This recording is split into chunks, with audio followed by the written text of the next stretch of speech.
What's up, everybody? This is Jeremy from Octane TV. This is going to be part 7 of the Gen 3 MT82 Orange Fury Mustang. This is going to probably be one of the last installment videos of this. We're going to kind of wrap it up with this whole entire series.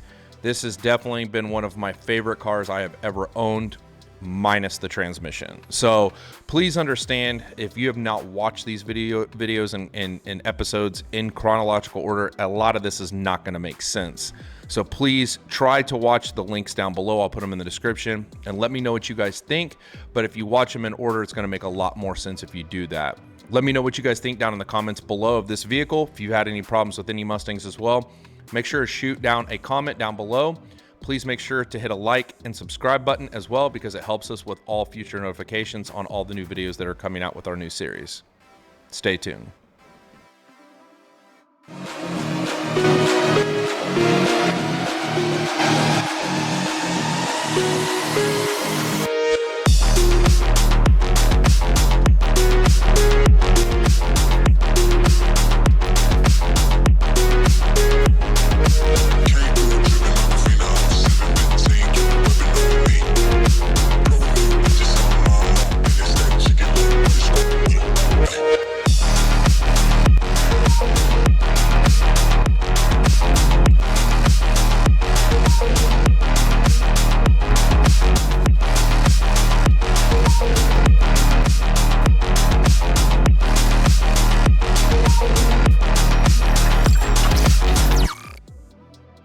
So I first want to start by saying I really like this car. Want to do a little video of my thoughts of this car. I absolutely love every single thing about this car. I love the color. It's the Orange Fury. I love the stance. I did the Eibach sport line lowering springs.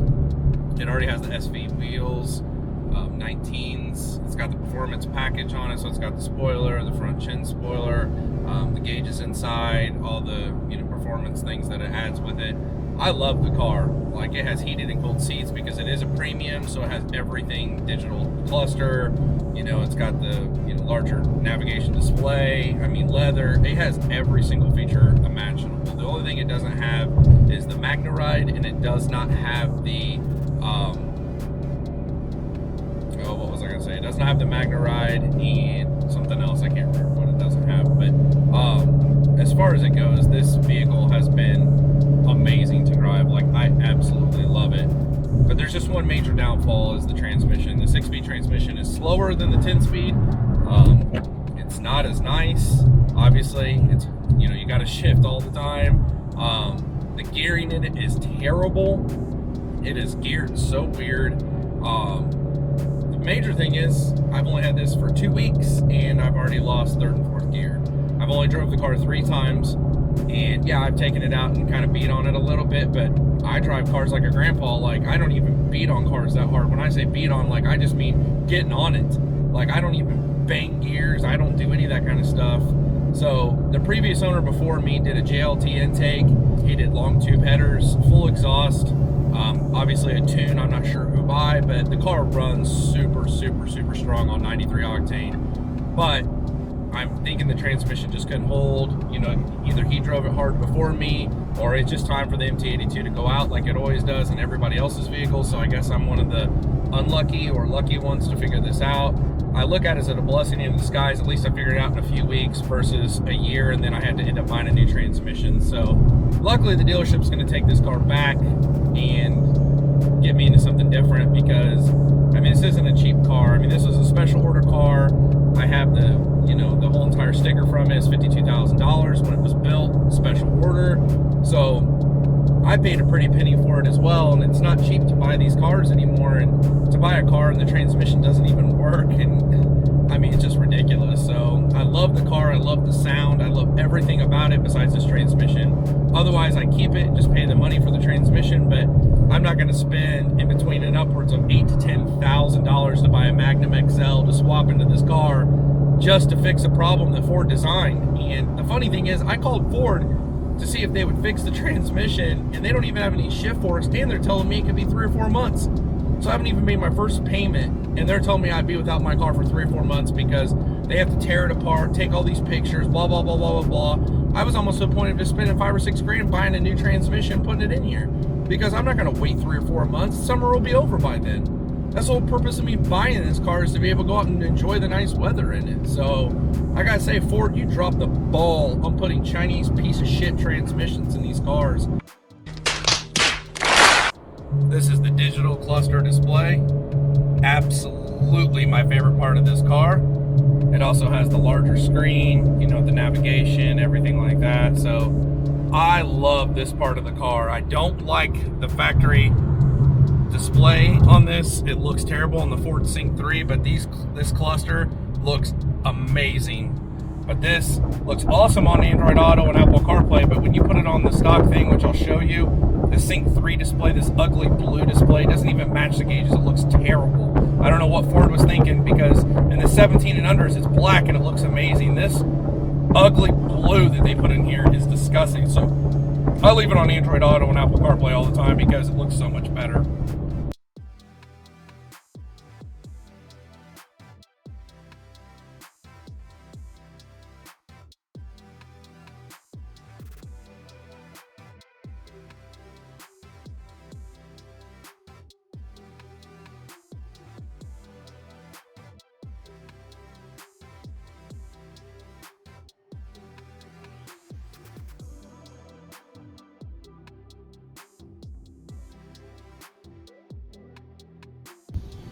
Well, it was a good run, but transmission just couldn't hold up. Definitely gonna miss it, but no point in having a car when you can't even drive it because the transmission goes out. So have to get a different car and deal with what you got to deal with. It was an awesome car for a while I had it.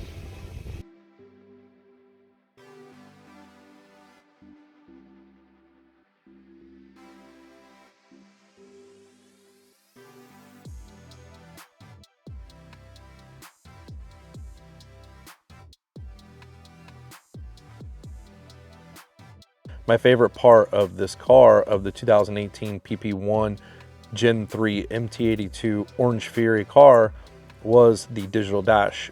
Definitely my favorite. The one thing I did not like about the car was the radio. When it wasn't on Android Auto or Apple CarPlay, it had this ugly blue buttons, and if not, it was white. It just looked old and dated. I mean, it looked like a 2010 radio out of a freaking CRV. I mean, it looked like something that was literally 10 to 15 years old. It did not match the digital bezel at all, unless you put it on the Android Auto or Apple CarPlay. Then it looked pretty similar. But Ford did a really crappy job on those radios on updating them. And I did find a crack where you could update it to look like Lincoln or things like that. But every time you turn the car off and back on, it would literally go right back to that ugly screen. But I love the air-conditioned seats. I love the leather. I loved every single thing about that car. The car was so nice, minus the MT82 part. That transmission ruined that car. So that's some of the things that I really did like about that car. And honestly, I wish it would have been a 10R80 car, because I would have been the happiest guy in the world. So I hope you guys enjoyed this series on our Orange Fury MT82 6-speed Gen 3 Mustang. I don't quite know how to explain to you how stressed out I was during that time. It was probably one of the lowest points of my life, most depressed times I've ever had, going 4 or 5 months without a car, making consecutive payments, making, you know, insurance payments, plate payments, all these things, and not being able to drive a car. So with that being said, we are going to go into the videos now of where everything starts going up instead of down. These videos are going to go over us trading in our MT82 6-speed Gen 3 car, them taking it back, as long as I gave them, you know, obviously I gave them a $6,000, you know, deposit / buy my extended warranty that they make money off of. So I did exactly what they had asked. When I went into there, I made another trip all the way back down there. I know you guys are probably not gonna understand how many trips this is because you weren't there, but I made a total of 5 trips, 7 hours round trip, to go down and resolve this whole entire situation. When the dealership asked me to come down there and do this, I'm like, fine, no problems. I'll be able to do that for you. We did it. I drug my mom down there with me probably 3 times to help me drive the vehicle back to resolve these situations that honestly I should have never had to deal with. I should have never had to deal with any of this, and it was a really bad situation. And as far as a customer service standpoint, Bob Allen did not take very good care of me. Now, after the situation was resolved, I feel like they did a great job after I had to get them involved by ownership, not down at a normal management, normal store location. I had to go to the highest person possible to be able to get them to resolve this. And I feel like that's kind of ridiculous that I had to do that. But with that being said, the offer that they gave me, which is trade in the 2018 Mustang on a 2021 Camaro LT1.